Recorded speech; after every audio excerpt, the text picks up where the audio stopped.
This is the Outlap F1 podcast featuring America's own Cody, Andy, and Deanna. Your one-stop shop for Formula One news, insights, race previews, and reviews. Join us on the Outlap.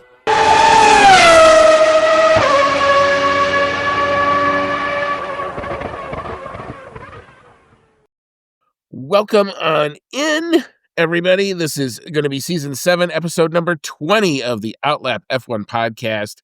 It's our 2025 Canadian GP review show. You've got Andy and I'm along with Cody tonight, and we are still recording this late on Father's Day, so happy Father's Day to all the dads potentially to be. My sister's husband is a dad that's going to be in probably the next month, so we are hoping that all goes well with all of that. But if you, like I said, happy Father's Day to all the dads.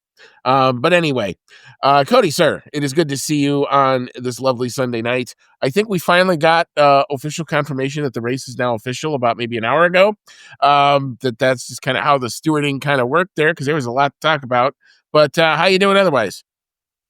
Doing great. Today was a nice relaxed day. It was nice to see everybody yesterday for some birthday poker that I must say I did kick some ass at.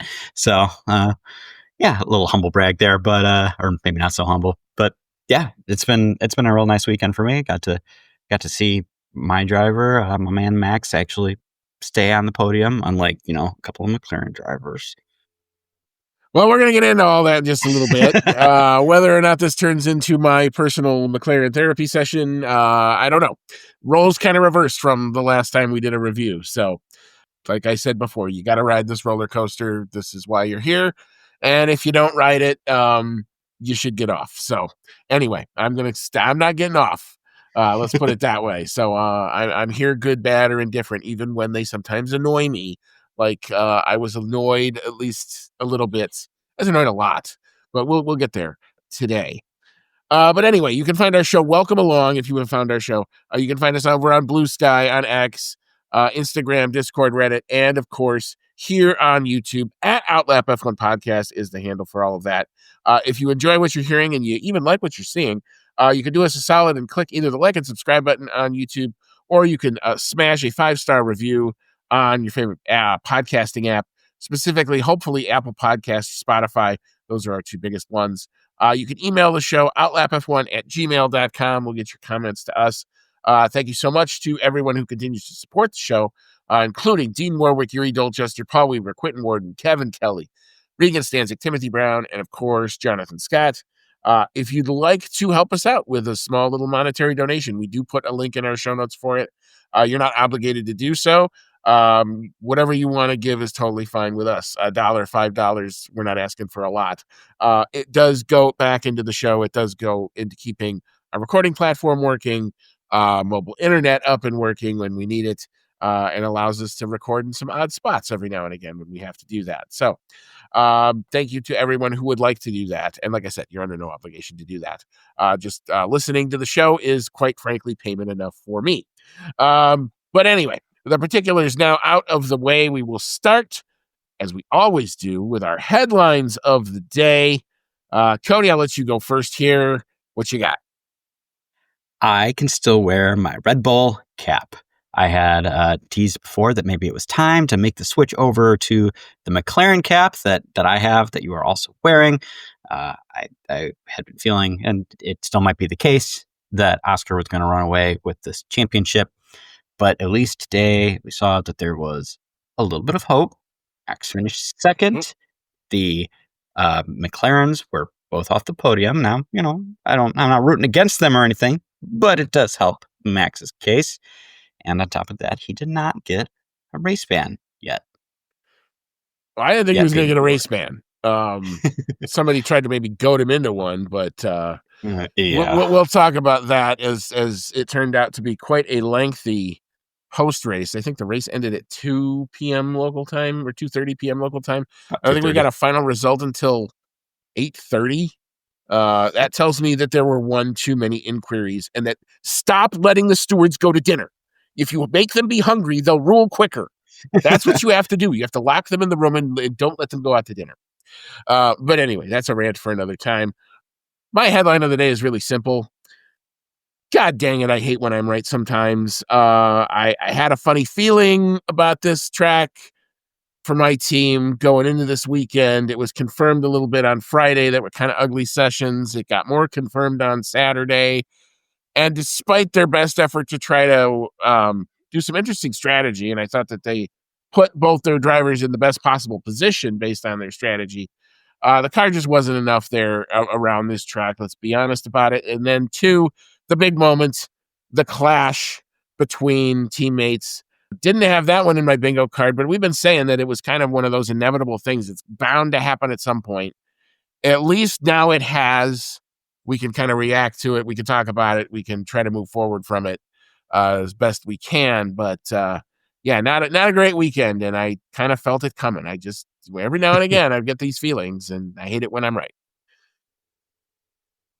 All right, so we will rewind back to Saturday with the qualifying recap.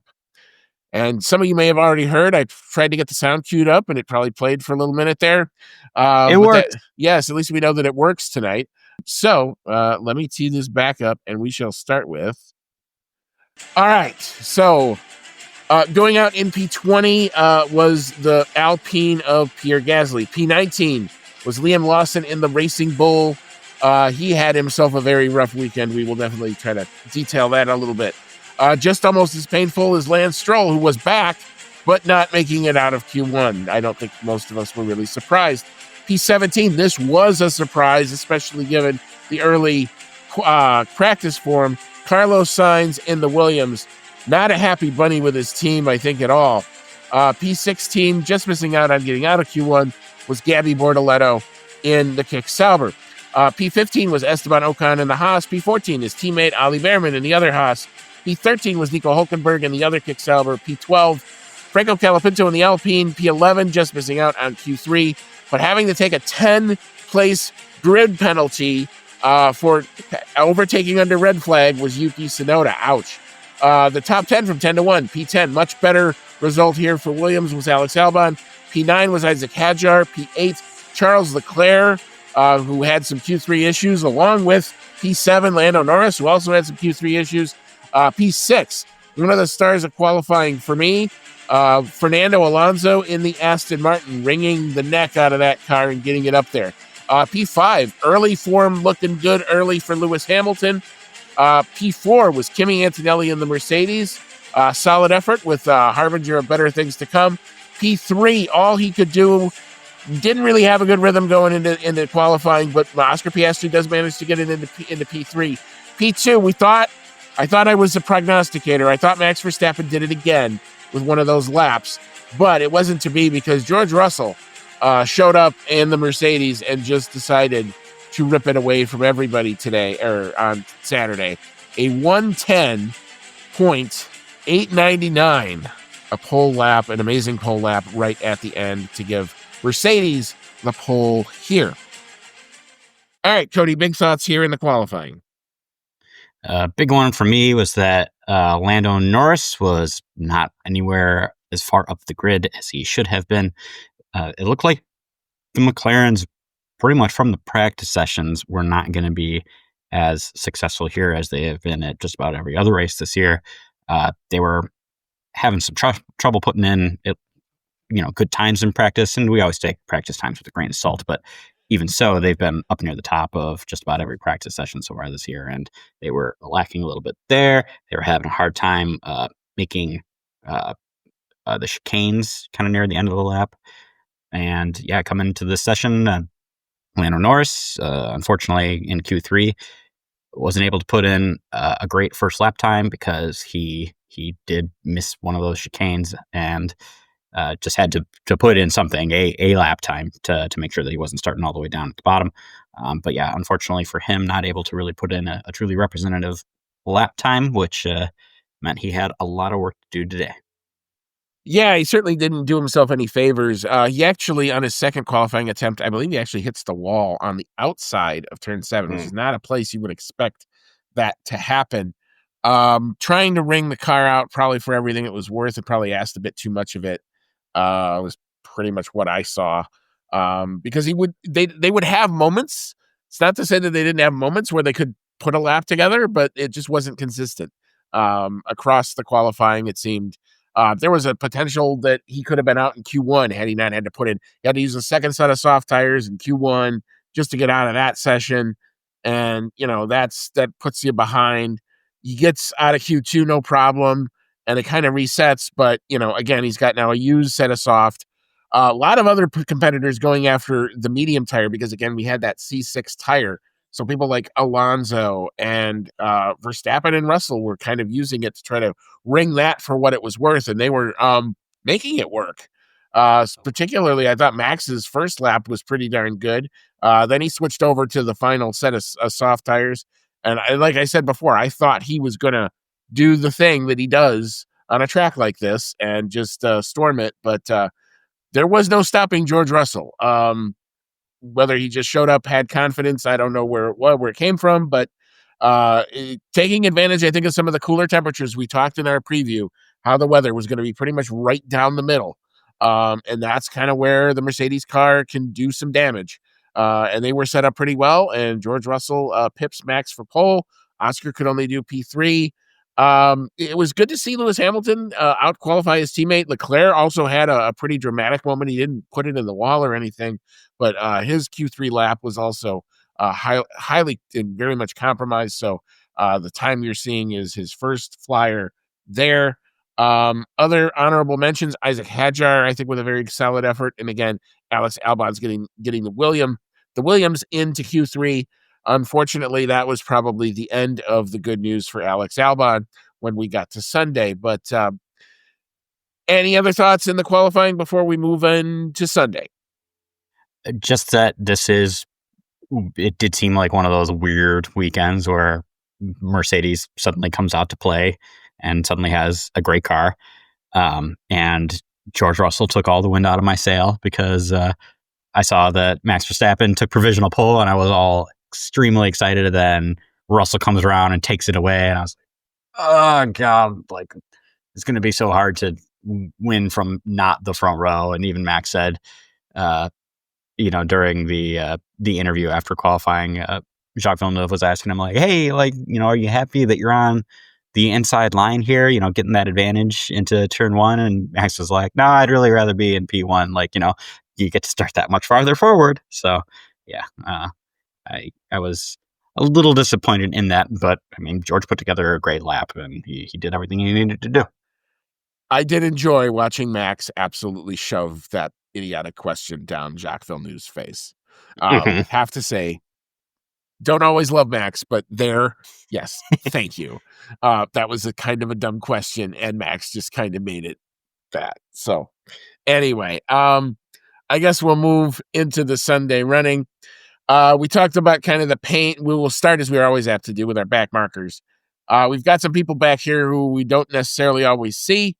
But one of the guys who just had, like I said, not a happy bunny at all was Alex Albon in the Williams. I don't know whether they clashed on strategy or what happened, but he gets the first of the dreaded DNFs.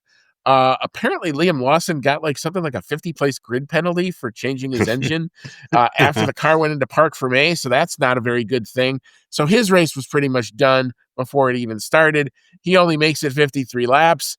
They wanted to protect that precious new engine, and so they just kind of called him in and kind of called it a day, so no points for him.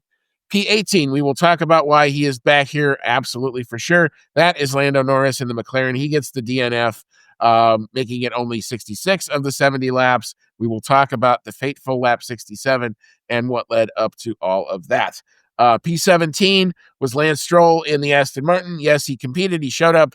That's great. But not really much of a result here for the Aston Martin team. P16, Isaac Hadjar had been having a pretty good run of form. Not so much here. P15 was Pierre Gasly. Just kind of more pain for the Alpine squad. Not really anywhere close to points. Had kind of a bit of a coming together. I think it was with, I forget who it was with, but he had a coming together and it exactly didn't look right. But P14 was Gabby Bortoletto, and P13 was Franco Colapinto. Obviously, the headlining grabber topic here is going to be why is Lando Norris all the way down in P18? So Let me take you through kind of what I saw. It was kind of odd, but up until that point, up until lap 67, I thought Lando had driven actually a really darn good race considering where he was starting from. Starting from P7, the team elected to put him on the hard tire, which is obviously not ideal, so he didn't get a great jump off the start. But as others started to fall away, they were able to get Lando into some clean air. He would have stints actually at the front. And that proved to be pretty pivotal because he was coming back, putting himself back into play by maintaining good lap time, especially at the end of the first stint on the hard tire, and then they put him on a medium set of a set of mediums, and basically told him run quali laps, which was what you needed to do. They didn't try to one stop him. I don't know why the broadcasters thought that he was going to somehow hang it out on a one stop with 40 some laps on a medium tire. They're durable, but they're not like that. I mean, come on, man. But he then goes back to the set of hards at the end. And he had the tire offset that he would have wanted. So he was probably of the top 5 in the best tire position. He had moved himself up to 5th. In 4th was his teammate Oscar Piastri, and in 3rd, Oscar Piastri was trying to track down and repass Kimi Antonelli, who got Oscar off of the start. So both of them at certain points as they were coming down to the final laps had DRS. So there would certainly be laps where Oscar would have DRS on Antonelli and Lando would have DRS on Oscar. It definitely felt from the timing, at least, that Lando was probably the quickest of the 3, but obviously catching someone is one thing, passing is another. We get to a couple laps before that. I think Lando had made some kind of moves, but nothing really very committal. We get to 3 laps to go. Lando is closer than he'd ever been. I think the delta only got to maybe 0.5. So they get down to the hairpin, and Lando, I thought, made a really nice move, dived it down to the inside. He actually listens to me and gets down to the inside and makes a pass on Piastri. But because both him and Lando have the same exact engine modes and the same deployment and all that other stuff, Piastri's kind of got him later on down that straight. He passes Lando back as they're coming into the chicane. Lando makes the chicane, but now he's got DRS for that third. We talked about it in the preview, that where was going to be that third DRS zone right down the main straight. And for some reason, Lando thought he saw a gap on the inside that I can't defend this move. It's one of the strangest things I've ever seen him do in his career. But Oscar's right up against the wall. He was defending, and Lando stuck his nose in where it didn't belong, and he breaks off his front wing and basically wrecks the car. That caused the final safety car, which then brings out, and because of where Lando really was, it was kind of a hard car to clear. And because of that, the race basically ends under safety car. The only saving grace for me is at least Lando didn't wreck Oscar's car, and Oscar's car made it back to the pits, was able to change tires, and eventually come home. But the challenge on Kimi Antonelli was done at that point, and the 2 out in front, Max and George, I don't think we're going to get caught anyway. But yeah, that was kind of how I saw it. Not a good move. Lando definitely took responsibility for it and all the post-race sound that I have heard. And quite frankly, I agree with him. Yeah, one too many mistakes, and you didn't have to do that, and you lose 10 points because of it. Yeah, it was definitely a sour moment for Lando. Up until that point, I was very impressed with this race. I mean, considering where he started and the fact that he started on the hard tire, which was not optimal for him, the fact that he made the best of what was the position he started in and the strategy that he needed to do. The fact that he made it to a point where he caught and was in position to pass Piastri was fantastic. Like, I thought he drove the wheels off that car. Yeah. But as you said, he does go for a pretty ill-advised move. I don't think he was ever going to really get room on that side. And I believe the next turn was going the other way anyway. So he probably would have been in better position going to the other side of Oscar and trying to take that inside line for the next turn.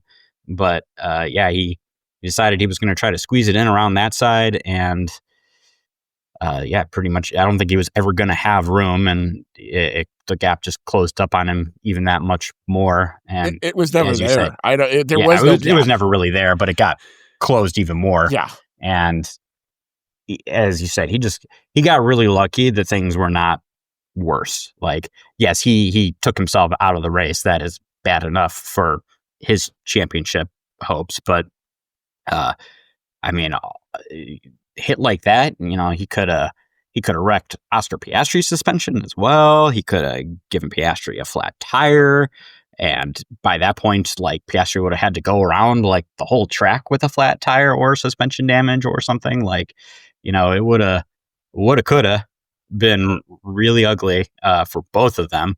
They just pretty much gained an entire race worth of points on over Max last race that had the potential to become undone for both of them.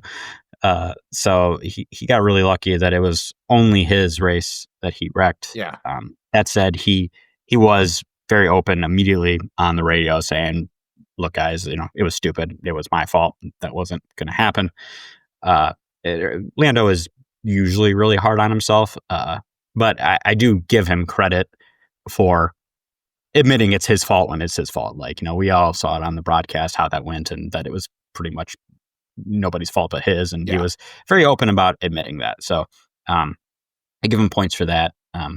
But like I said, before that, he was driving a fantastic race. He had set something like five or six. He had set something like 5 or 6 fastest laps, especially on that medium tire. He had the race pace was humming, and I think he closed down when they came off in the second stint. I thought it was like an 8-second deficit to Piastri, so he erases that. And as Piastri's trying to bump up against Antonelli, and Antonelli's defending like mad because he's got the potential to have his first podium. And, kudos to Kimi, who defended really well, because Oscar can pull moves off. We've seen that. And Oscar's not afraid to hang it out there and let the other guy make the decision, and never quite got to that point. So kudos to one Kimi Antonelli on the mega defense there, number one. But yeah, I mean, there's my comment, and I think I texted this to you, is there's no universe where that move ever works. I don't see it. I've watched a ton of onboard from that guy. He's better than that. And it was just, I don't know what happened. I could only assume it was some sort of momentary lapse in judgment or thought of, maybe I'll try this and maybe he won't see it coming type of thing. But whatever the calculation was, don't do that. Because, I mean, if nothing else, what he should have done there, in my opinion, is to go back around and put the same move on at the hairpin again, because he clearly had the better tires than his teammate. So where can you maximize that? Around that hairpin was where he kind of did it. And it was just kind of weird on the timing. All of a sudden, his timing just kind of froze.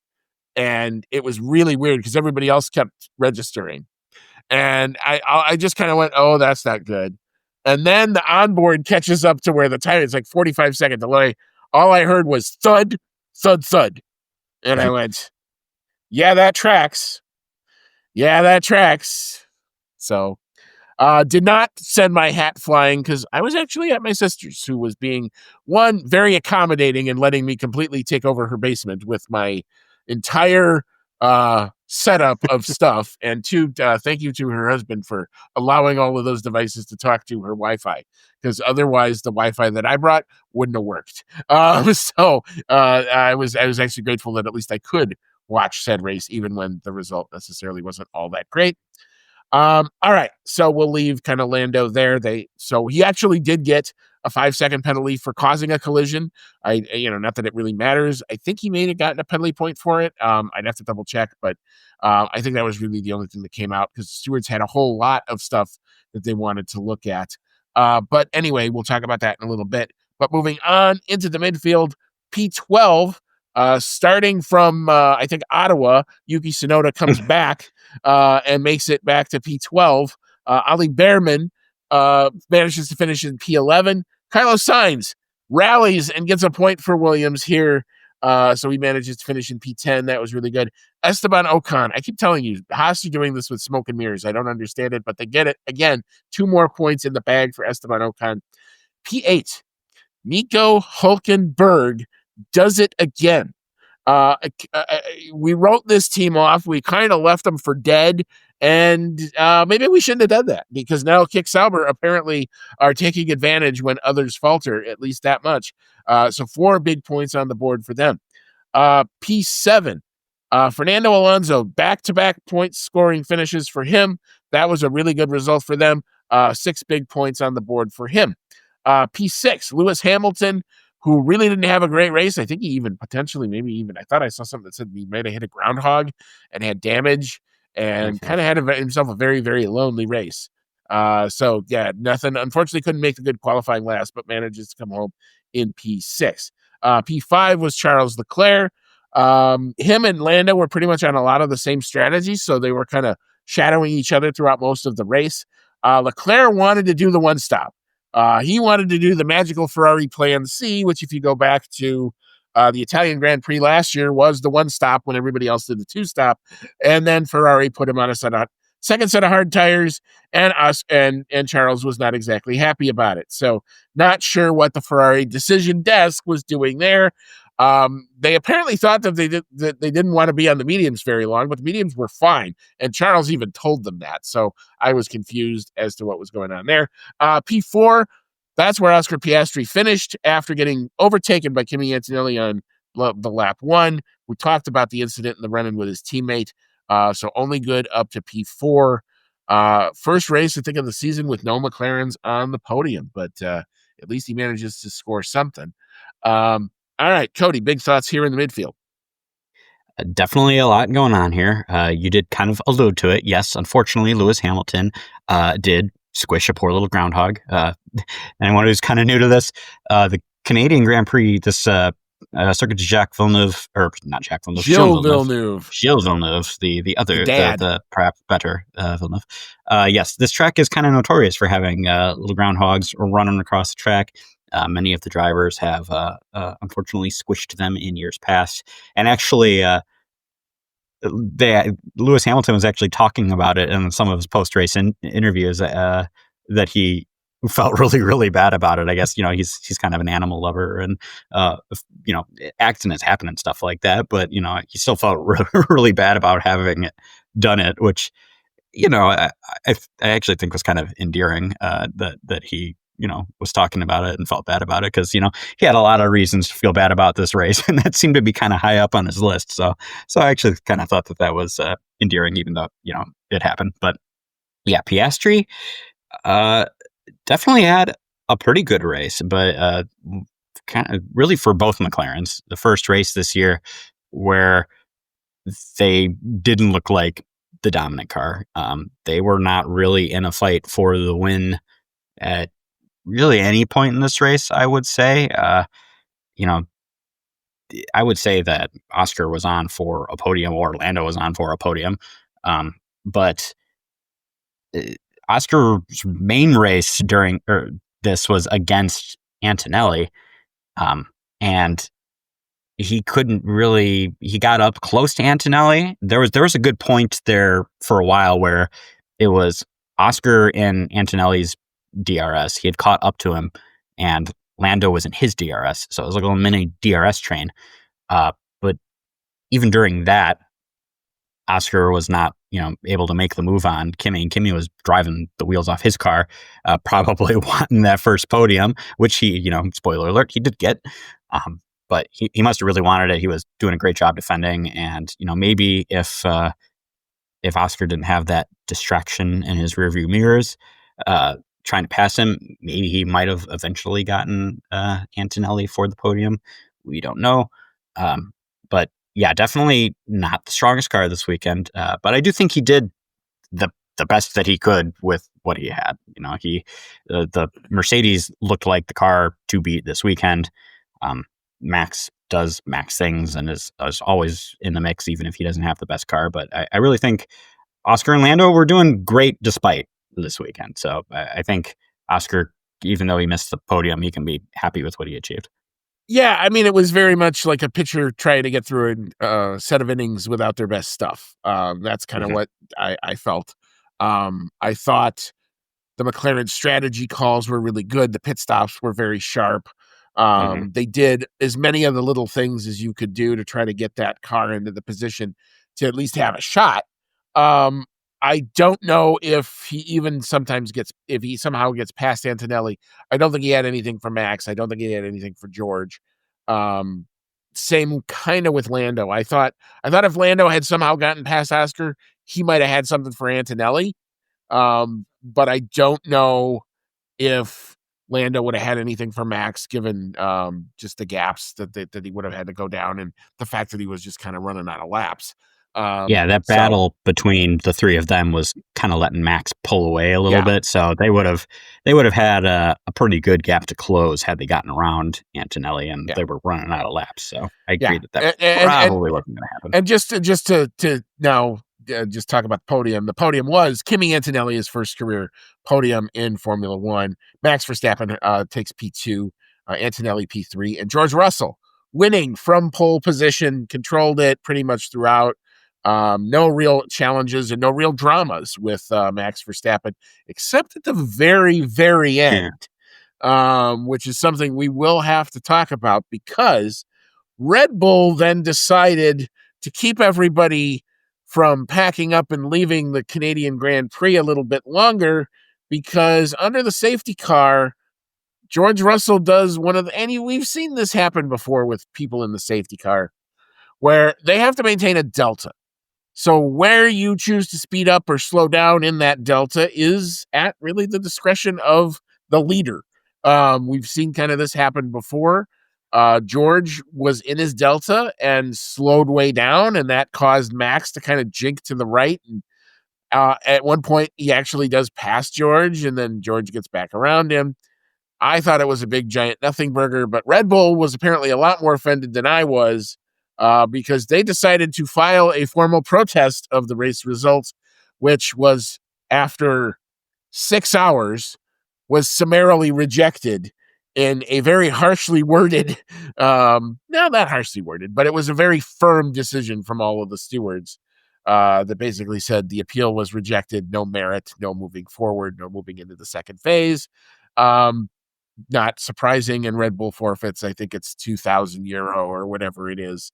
But it kept everybody there really late because it was the last thing that had to get heard. There was also some kind of craziness under the safety car because where Lando wrecked, it meant that everybody had to go through the pit lane. So at certain points, there were drivers who technically ran a bit of a foul of some of the safety car procedures, but all of those drivers, I think there was like 6 or 7 of them, were eventually all let off with warnings. The big headline of that was I think Oscar Piastri was in that group, but they were all, like I said, ended up with a warning. So lots of double clicking and refreshing the FIA website. Oh, how fun. But that's kind of where we got to. So in the end, George Russell takes the win from pole. Max Verstappen, a very solid P2, and Kimi Antonelli, a very exuberant and happy Italian on the podium in Canada here. Cody, big thoughts on all of that. First thing I want to address is, congrats to Andrea Kimi Antonelli on his first pole at the age of, or not first pole. That's coming a little later. First podium. There we go. First podium at the age of 18. It's pretty incredible. And I really think he deserved it. He got the pass on Oscar Piastri done on the first lap. And managed to maintain that P3 throughout. At times, it looked like he might actually be able to get Max as well. Unfortunately, wasn't quite able to make it around to do that. But he definitely had to go through some trials and tribulations. He had to hold off two very speedy McLarens near the end of the race. And I think he drove very, very well, a well-deserved first podium. Now, I was really gunning for Max there at the beginning of the race because he was trying to take the fight to George, was staying in DRS for a little while. At the same time, I was going, please, for the love of God, don't burn your tires away doing this again. So he pit really early. Max did. He pit really early for changing to the hard tires because those medium tires were pretty fragile, which a lot of the drivers noted. And I think when he went to his next set of hards later on too, he also pit quite a bit before everybody else. Max, holding on to second place, and George Russell, despite the fact that I think he annoys me a little bit sometimes. He is a really good driver. He was pretty much in control of this the entire race, so I do think it was well deserved. Now, as far as that little bit at the end, you don't know exactly what's going through his head, and he's never going to admit to anything if he Right. was thinking it. It does kind of look like that maybe he was, especially, it does look like he was stomping on the brakes to try to get Max to pass him. And he does come over the radio really quick and be like, "Oh, Max passed me under, the safety car." And the whole reason Red Bull protested it is because it did look pretty blatant when you look at it the first time. Well, It does look like yeah, he was I trying mean, to get Max goaded into a penalty. yeah, I mean, you could look at it like George was trying to set it up, and that I think was the allegation, was that George kind of made that happen because he could, and it was a situation that didn't have to happen. There was no potential for a restart. They never let any of the lap cars go by. They never got to the point where it looked like there was ever going to be an actual potential restart. They didn't stop the race. They didn't throw a red flag. They didn't do any of that stuff. So, yeah, I mean, It looks like that. I'm not saying that's yeah, I what mean, it was. there's no way to know. And look, I mean, up until now, I've always had a pretty high opinion of George, but this was kind of a weekend where I really do think this was kind of the first time that I think we saw what he'll do or how he acts when he's feeling himself a little bit. And Mm. I don't know that I necessarily liked everything that I saw.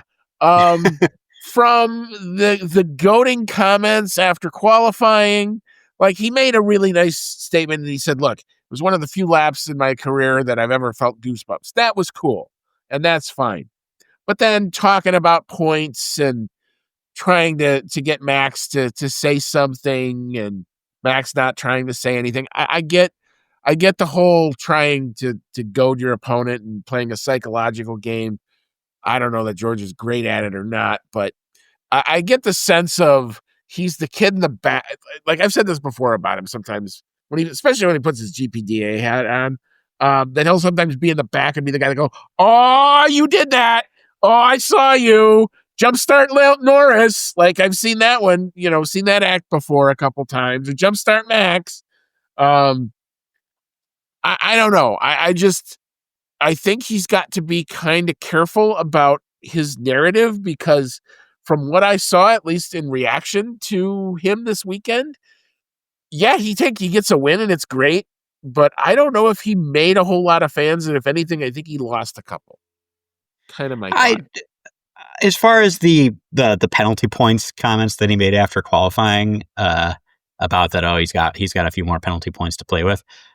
I'm actually of the opinion that I thought that was kind of funny. It was just, a little bit of a prod, sure, and it probably was going to annoy Max, but I kind of think, who knows? I felt like it was just kind of in good humor because of the situation. And, maybe he and Max have had kind of a tenuous relationship in the past. So I'm sure it's clear they don't like each other. opportunity. We know that. Yeah. It's very clear. I'm sure he kind of enjoyed, kind of digging in the nail a little bit there. But, yeah, like going back to the slamming on the brakes during the safety car, who knows if it was intentional or not? I'm sure his argument is he was just trying to make the delta, and it really was kind of like as you worded it, a nothing burger, because nothing really happened. Yes, Max slightly overtook him, which technically isn't allowed, but it really seemed to just be that he didn't know that George was going to stand on the brakes there, and nothing really came of it. So I understand Red Bull lodging the protest because they could, and they probably just wanted, people, they probably wanted the FIA to say, hey, that was okay, so that they can use that to their advantage at some point down the road. So that later on, when the situation later on, reversed, when Max pulls that same crap, that they can be like, oh, you said it was okay before. Red Bull does that a lot, where they'll kind of do these protests and inquiries and stuff just so they can pull that shit later on themselves, which, you take that for what you will. But Like All in all, I said, we just have to starve the stewards so they make their decision faster. yes, yeah, it was too bad that we had to wait until only a couple hours ago to actually know. Okay, is this what the points actually are? Okay, good. Yeah. But anyway, yeah, I mean, like I said, I don't know that it was egregious. It certainly wasn't egregious, but No, George is gonna be one of those guys who kind of wants to play around the fringes a little bit. Um, so we'll see. We'll see. We'll talk about it in the fan emails. There's definitely some mention of him. So anyway, we'll kind of leave this here. Um, all right. So I guess that's what we'll do. We'll leave this here. We'll come back. We're gonna take a quick break. We'll re-rack. We're gonna recap what this did to the points. Definitely had an effect on the driver standings for sure. And there's some oddities in the constructor standings. When I actually looked at it, it kind of said, "Huh, you did good, and yet you're worse." So it's kind of weird. But anyway, we'll talk about it, and then we'll open it up to your thoughts on the weekend in the fan email segment. We've got some great commenters here as always. Thank you so much to everybody who contributes to that part. We'll hand out some awards. We'll talk a little bit about predictions, and then we'll set up the next Grand Prix, because now it's the European season proper is now upon us. We're pretty much done with flyaways now for a while, so we'll kick it off with Austria and then Great Britain, and before you know it, we're going to be racing around Europe. So back to waking up early for our Formula One, but that's okay, because that's what we love doing. So come on back. We'll get into all that in just a little bit. You are listening to the Outlap F1 podcast, and we'll be right back after this quick pit stop.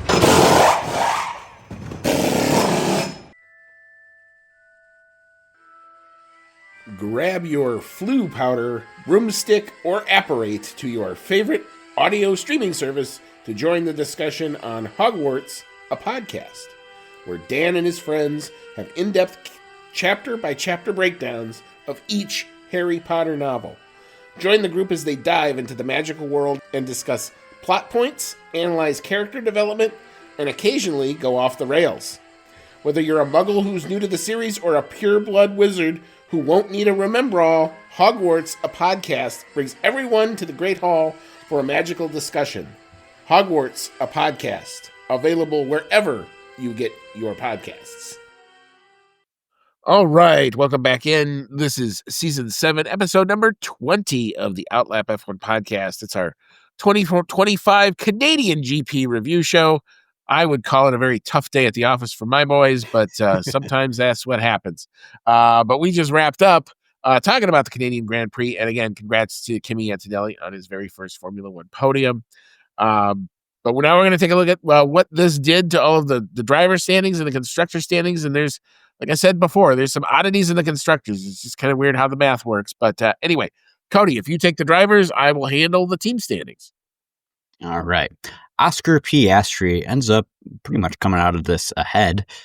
He is solidifying his lead in the driver standings at 198 points now in first McLaren. Lando Norris still well in second place in the other McLaren, but he, due to his DNF, drops down a little bit in the race.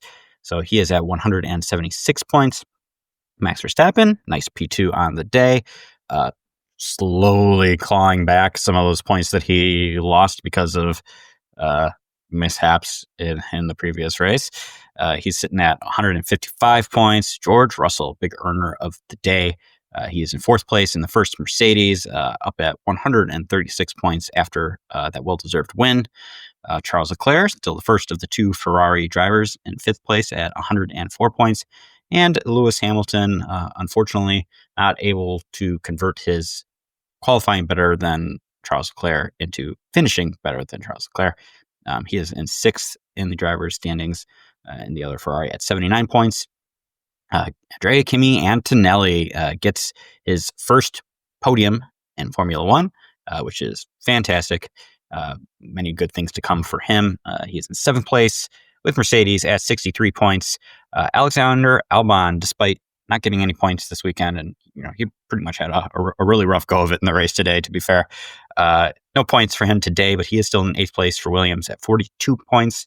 Esteban Ocon, on the other hand, did manage to squeeze a few points out for Haas in this race.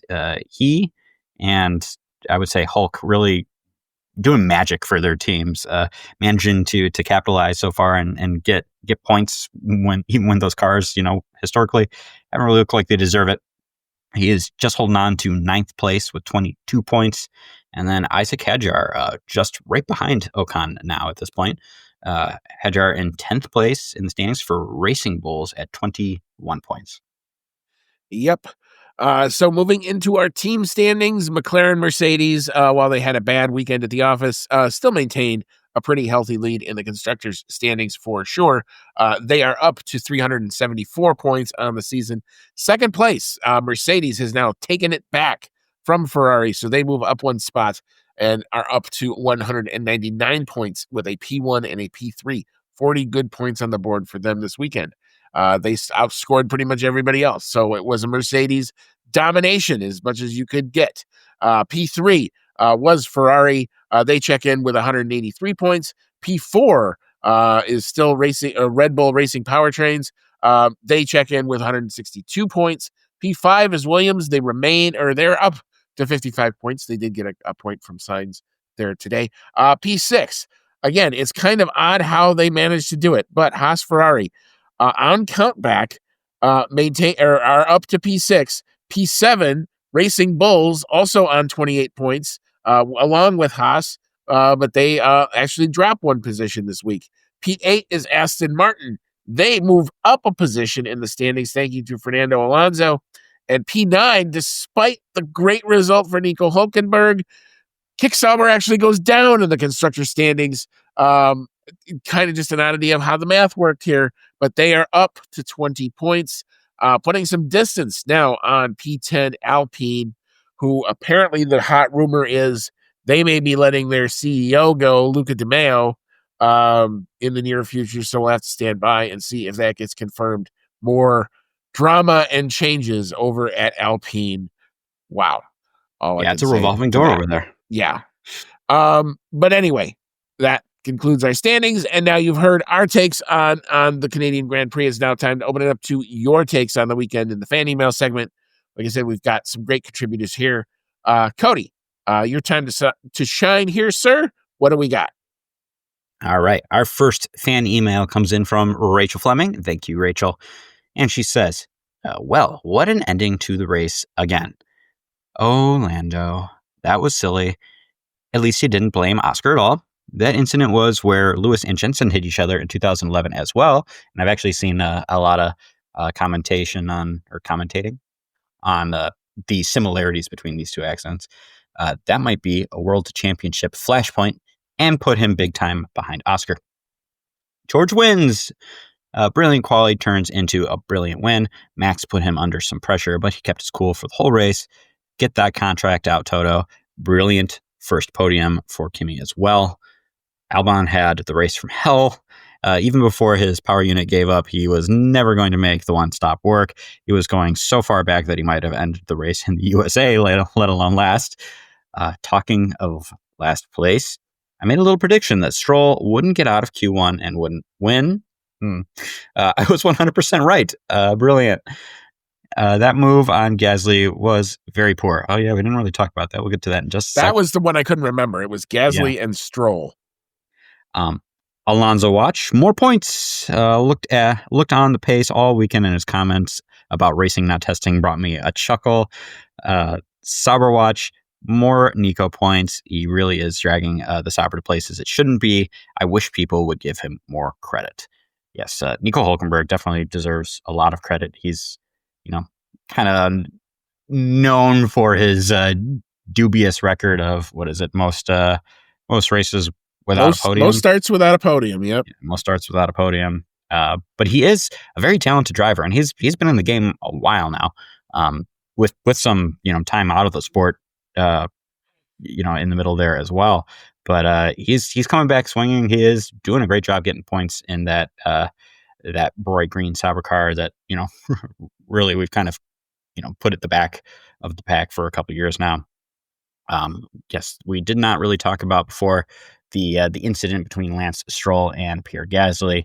Lance Stroll ends up pretty much pushing Gasly off the track at one point in defense of his position. Gasly's not able to make the chicane because of that as well. And I believe Lance Stroll ended up getting a 10-second penalty for that incident. So I guess That it was good one for of Stroll many that he was. that they handed out. It was good for Lance that he was able to come back to race in his home Grand Prix. I imagine that part probably felt pretty good, but definitely not the best out of him this weekend. Now, I would say that a prediction of Lance Stroll not getting the win is not the most bold prediction, but I did get a laugh out of that. And yes, the Alonso comment when his engineer was telling him that he needed to be a little more gentle through a couple of turns on the track. Alonso comes back over the radio and says, "Yeah, we're racing, not testing," which was the great Alonso wit that we've come to expect. Yep, and that was actually relevant, and I loved every minute of it. So, yeah, it was fun to watch Fernando get a little spicy. That's always good. It's nice to see him back and being engaged. It looks like the Aston Martin upgrade has definitely brought them at least back into play. They're definitely into Q3 a lot more consistently, and they've had points the last couple times. And so Alonso's gotten on the board and feels like a racing driver again. So that's good. There are apparently also some rumors that he's been seen in and out of the Alpine hospitality in the last couple weeks. So that's kind of odd. I hope not. I hope he stays the course and lets Adrian Newey build him a car. Otherwise, he's going to do his Fernando Alonso thing and potentially move away from a team that might do something really special next year. My Lord, if he goes back to Alpine at this point, I don't know if Flavio's got his number or something. I was going to say that if he goes back to Alpine at this point, that's got to be like the icing on the cake for bad career decisions for Fernando Alonso. The fact that it's even on the table is just kind of amazing to me. And in all honesty, the fact that I hear it and the fact that people are reporting it just makes me shake my head. So again, don't know, not confirmed. We'll sit back and see what's going to happen there. But yeah, I mean, we talked about the Lando incident. No blame to Oscar there. And it is very similar to the Lewis Jensen incident from 2011. That's the one where Jensen actually went to the back. He actually had suspension issues and went back to the back, and because of all the safety cars and the epic rain and everything else, somehow managed to pull that car all the way back through the field like 4 times to get the victory. Just a crazy, crazy race. I've yet to see a race its equal on crazy factor. But it did remind me of that very much too. We talked about. Here's one. Oh, go ahead. I was going to say, here's a question for you. How do you feel about George Russell not having a contract for next year for Mercedes yet? I keep waiting till the summer break. I think that's the natural point at which you're going to see a lot of that stuff happen. I don't think most people want to have one. They're not in Europe, so I don't think they want to announce stuff until they're kind of near their home bases anyway. So they can kind of control the press conference and control the narrative as best they can. So I'm not surprised, but I don't get why they would, unless Toto's really trying to see if Max has an idea that he wants to move. But as we've talked about on the show, that exit clause appears to be closed. So don't understand that. So wouldn't be the first time a driver's been bought out of a contract, though. No, right. I mean, and Toto's got deep pockets, and we know that, and we know drivers' salaries are not part of the cost cap, so they can get stupid with it if they so chose. But I don't. I would get more worried about George not having a contract come Zandvoort if that's still the case, and we've gone through 4 weeks of a summer break and nobody's announced anything. That would make me more nervous than right now. I gotcha. Thank you again, Rachel, for your email. Our next one comes in from Dave Doherty. Thank you, Dave. And he says, "Hi, team. Mercedes finally won a race. I'm absolutely proud of Mercedes for winning the race from pole and Mercedes nailing the strategies. What a good surprise for coming back from my holiday. I saw the updates on my phone while I was on holiday. Happy birthday, Cody. I'm happy." Well, thank you very much, Dave. It was a really nice birthday. Got to see all the family and friends, which was great. I also am very happy for Mercedes that they they had a really good weekend. Mercedes has been very up and down in this regulation era for these types of cars, the ground effect cars, and I wouldn't go so far as to say that they are a shadow of their former selves, but they're definitely having a rough go of it. And so it is good to see that even at this point in these regulations that they are on the right weekends, on the right tracks, still able to put in the best car, get the pole, get the win. It does show really good for George too. He keeps notching those wins in, and at a time when he really needs to secure that, hopefully, nice long-term contract for Mercedes at a time when it looks like they might be back in contention next year. Everyone keeps talking about how Mercedes, looks like they might have the best power unit again in this new era of different hybrid powertrains. So I'm sure being in the Mercedes team with the best power unit and the best opportunity to build a package around that, he would be very happy to still be with the team at that point. So I'm sure this win just argues that point all the more in his favor. Yeah, I mean, Dave should be very happy. Their team showed up, were pretty much the quickest car this weekend, and closed the show. And great race from, like I said before, from Kimi Antonelli to not only get around the championship leader, but to hold him off late from a guy who was trying to, squeeze as many points out of this race as he possibly could. So, that was, like I said, if you're a Mercedes fan, you should feel really good about this weekend. It is still telling, like even Russell has admitted that they are still very temperature sensitive, and where we're going, maybe there's more temperature sensitivity in Austria than there is here. But I thought that they managed to keep their race pace even when the temperature rose a bit, even on race day today. So, yeah, I think you should be very proud and very happy of Mercedes here. Mm-hmm. Agreed. Thank you, Dave, again for your email. And our last one comes in from the Formula. Thank you, Mr. Formula. And he says, whoa, huge congrats to Kimi. Those were some good GD fireworks, eh? I'm trying to put on my best Canadian accent for that, but I'm glad to see Lando take the blame. But that 100% sealed his fate this season. I don't know about that. We'll see. Oscar is too consistent to beat at this point. Some very strong opinions from Mr. Formula here. I would have loved for Lando's car to get cleared a lap sooner, to have that one last racing lap, but it was still a good watch. On to my favorite track now, Austria. Ooh, okay, an interesting opinion there too. And a bonus DM.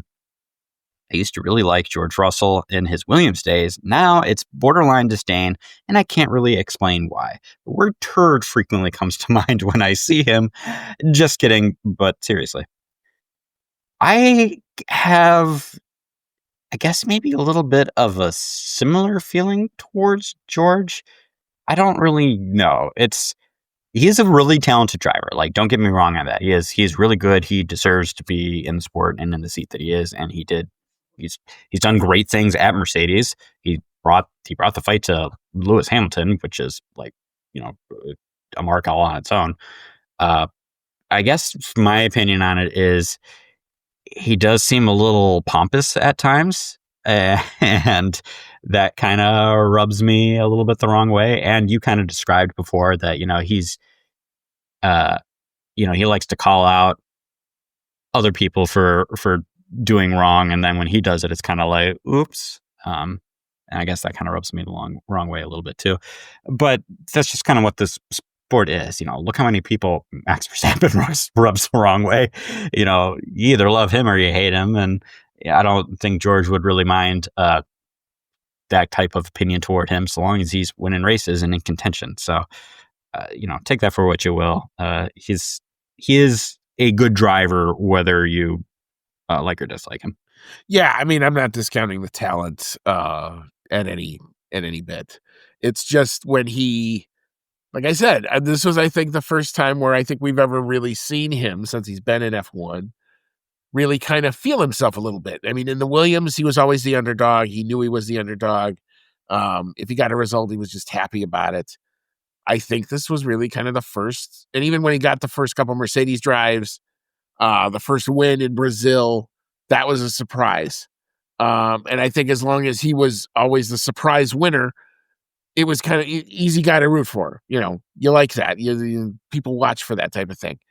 This was, like I said, I think the first weekend where he kind of really was kind of feeling himself a little bit. And it's kind of interesting to see that other side of him come out a little bit more. Now, maybe people will think it's endearing. Maybe people will think it's annoying. I don't know. It was noted that all of a sudden, people who probably liked George or were neutral on George probably had a bit more of a stronger opinion either way. So maybe that's just natural development. It comes with success. I get it. I certainly don't have a negative opinion of George. I still like him fine. But I can understand in certain instances where he gets a little annoying, and that's okay. Now, I do really enjoy the rivalry between him and Max Verstappen. I really hope we get to a point where they're both in, equal machinery, so that we really get to see them take it to each other, because I think that would be really fun to watch and great for the sport. Going to be spicy. Now, yeah, it would definitely be spicy, but that's what I want to see. I want to see spicy. And moving on to a different one here. I don't really agree with the opinion that Lando's fate is 100% sealed. Oscar has been extremely consistent up to this point, but we still need to remember we're not even halfway through the season yet. We're at 10 races done out of 24, so still got a long way to go yet.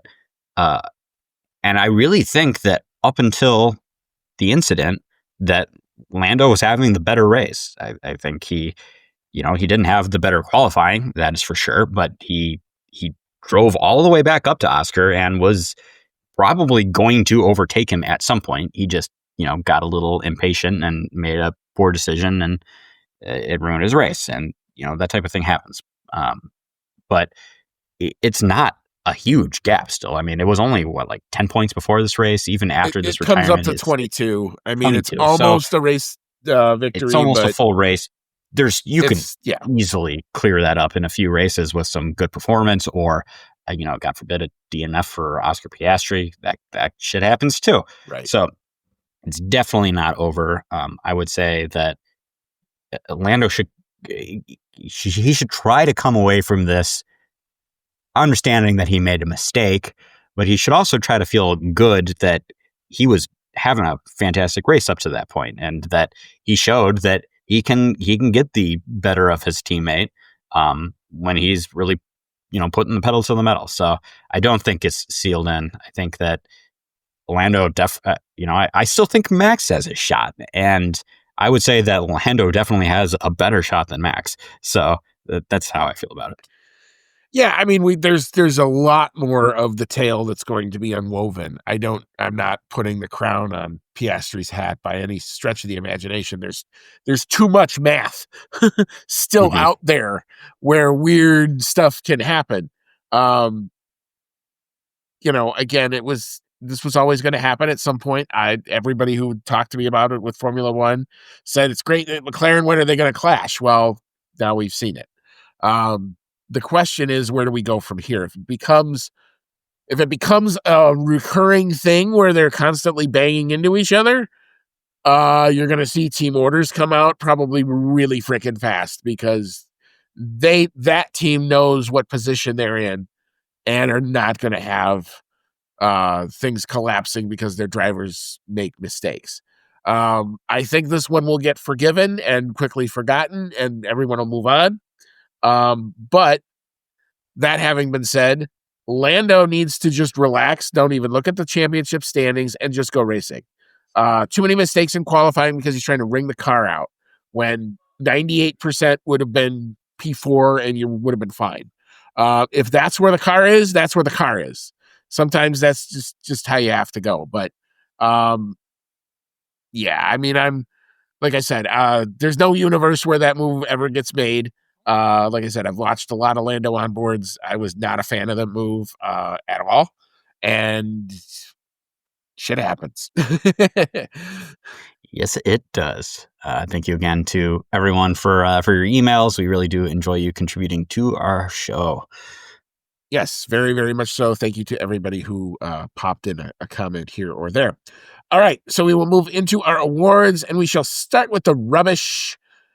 Don't have quite consensus here, but this is going to be kind of interesting. So, Cody, I'll let you go first. What you got? So I actually put this in and maybe have changed my mind a little bit as we've done the show. I had put in my rubbish award here, going to the little stunt that George Russell pulled at the end of the race. My feeling on it was that he seemed to be maybe manufacturing a little bit of drama when he had already won the race.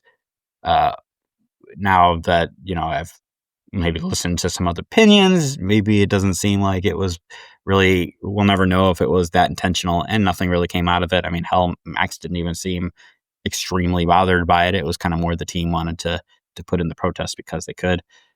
So that was my rubbish award. I'm not really sure that I feel as strongly about it at this point, but it's what I put here, so that's what I'm sticking to. So rubbish in one of those good smelling garbage bags, basically. Yeah. Okay. Sure. Fair enough. Yeah, there you go. Mine is pretty simple. Oh my Lando, where do we begin with this? And I've kind of already just kind of said what I really had about it. I don't know that I necessarily need to repeat it all, but it's calm down, just do your stuff, and sometimes a P4 or a P5 is okay. That's probably the best advice I can give. Not every race has to be us wringing every inch and everything out of the car. It was clear from Friday practice that the car was not as compliant as it normally is. And sometimes you just got to deal with that fact. And the fact that they couldn't put full laps together all weekend, kind of a symptom of that. The fact that Lando was great in race pace and then gets to a certain point and makes a move that boggles my mind, definitely a symptom of that. Just get out of your own head, kid, and you'll be fine. Basically all I can kind of say about that. So yeah, it sucks to kind of call out my own guy, but got to do it here. All right. So we will move into analysis paralysis. Cody, what you got for this one? Mine goes to something that we didn't really talk about yet. My analysis paralysis goes to leaving Alex Albon, leaving him out to rot on the medium tires in what was maybe an attempt at going for a one stop. We never really got to see because we ended up having Alex Albon retire with, I think it was power unit issues. But he started the race on the mediums, and it became pretty clear early on that those mediums weren't going to last extremely long. And they just kept him out there and kept him out there and kept him out there. And he was falling so far back, and even came on the radio at one point and said, like, you guys aren't listening to me. I find that a little annoying.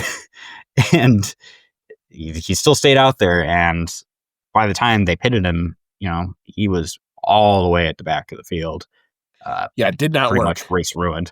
Yeah, did not work. Not a good move to make. They were trying something maybe in the hopes that maybe there'd be a safety car, is my assumption, is they were trying to hang him out there as long as possible, hoping they'd get a little lucky with that. But it didn't happen. At least not when they needed it to happen. Yeah, that was weird. The other one I thought was also weird was Charles Leclerc and Ferrari.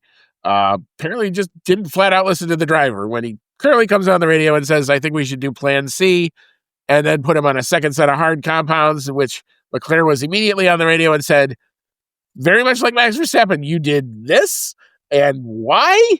Then they came back and said, well, because we don't want you on the mediums long. And he's like, the mediums are fine. What are you doing?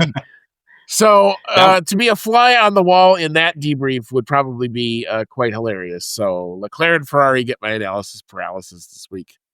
That one really cracked me up because they have the little radio snippet that they give us where the team's like, okay, we're thinking plan B, which is presumably, the two stop going hards to mediums, or hards to mediums. And he comes back and says, I'm thinking plan C, which is presumably a one stop, maybe, or that's at least what something I different than what they did. That's what I figured. he was actually doing a pretty good job on his tires, I would say. And he was right on I just Lando's laughed. rear for most of that. It's up until they made that decision. He was coming up through the field like Lando was. The part of the exchange that really cracked me up, though, is it's like we're thinking Plan B. Oh, I'm thinking Plan C. Copy. Like it's kind of like, okay, like yeah, we hear you. Maybe we're going to agree with you. And then it comes in and they just put more hards on it. To me, it was kind of like giving him the middle finger. Like here's your Plan C right here. Yeah. Yeah. So they definitely are going to have some fun things to say to each other after that one.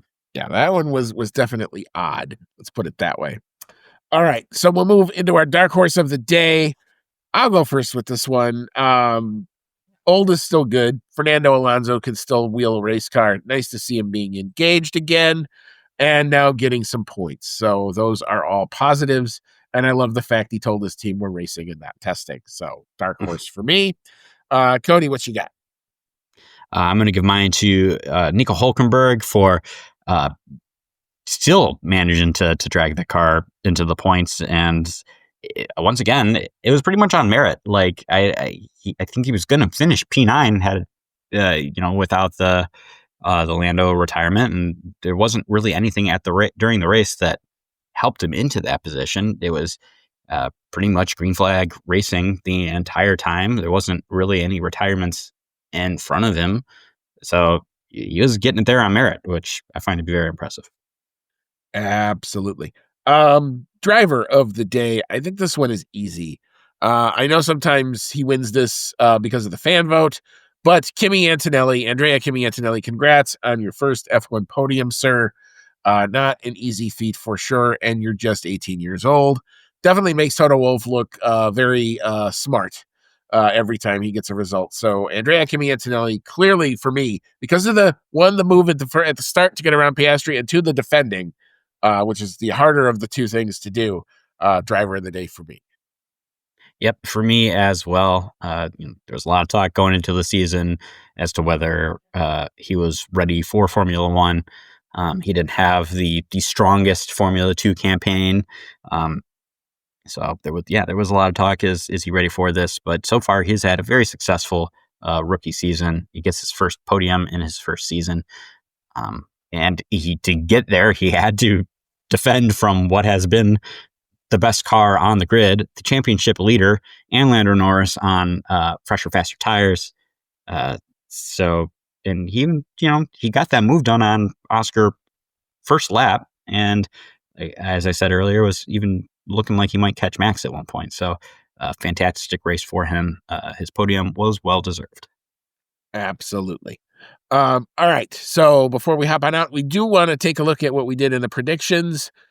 Cody, sir, but not the best weekend for you on this one. You only got 2 points. You didn't get the quali time because you were quicker, and the quali times were just a lot quicker than what we had. And you got the prop bet because Max gets through the weekend, zero penalty points for him. I had a slightly better weekend. So I got 4 points. I got P2 on the podium because I had Max there. P6, I got the bonus pick because Lewis Hamilton slotted in there after the Lando incident. I did have the faster lap time because I did go faster than you there. And I got the prop bet too because I said Max was not going to get banned. So I take the lead in the overall standings 5-4, as I'm sure this is going to ping pong all its way until we get to Abu Dhabi. I'm pretty confident of that at this point. All right. So endeth the Canadian Grand Prix. It definitely was spicy. Definitely saw some fireworks.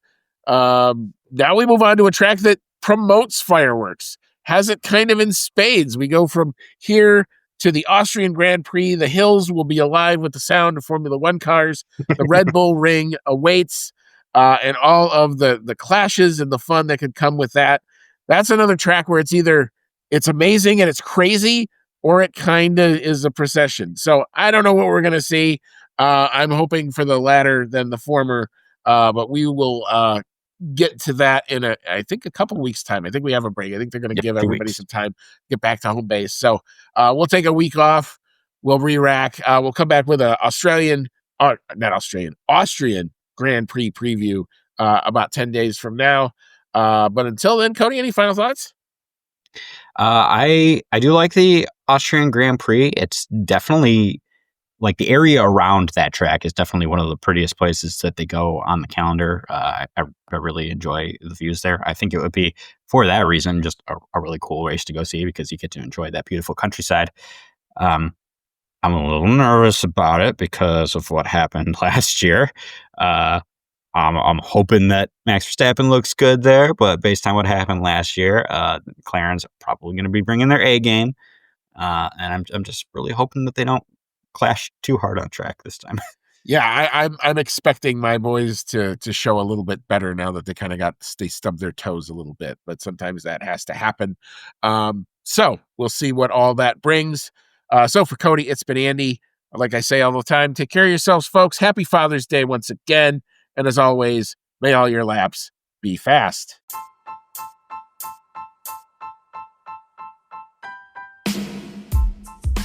Thank you for listening to today's episode of the Outlap F1 podcast. If you like what you heard, click that subscribe button and be sure to leave us a 5-star review. If you want to connect with us outside of the show, check out our website at www.outlapf1.com. Find us on Twitter and Instagram at OutlapF1 Podcast, or email us at chatnow@outlapf1.com. As always, thank you so much for your support, and we'll see you on the next one.